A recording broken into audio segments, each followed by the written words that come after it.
How to fix the local security authority database contains an internal inconsistency error in Windows 10 and Windows 11, and such type of error message will appear on your screen.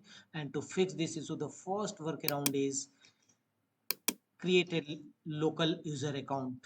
Go to run command box, type netplwiz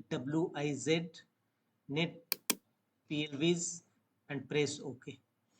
User accounts option will appear here. Click on add, choose sign in without a Microsoft account. Click on it.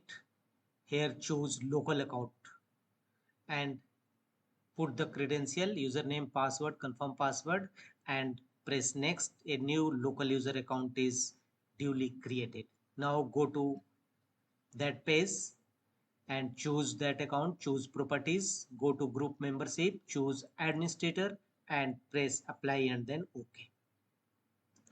Thereafter restart your system and check whether your local security authority database error is resolved or not.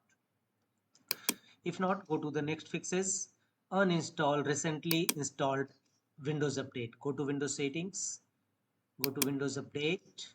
From the right side, choose Update History and scroll down, choose Uninstall Updates. And here you will find all the recently updates installed. Choose the button Uninstall against latest one. The next workaround is uninstall any conflicting apps. Again, go to run command box and here execute command appwiz.cpl.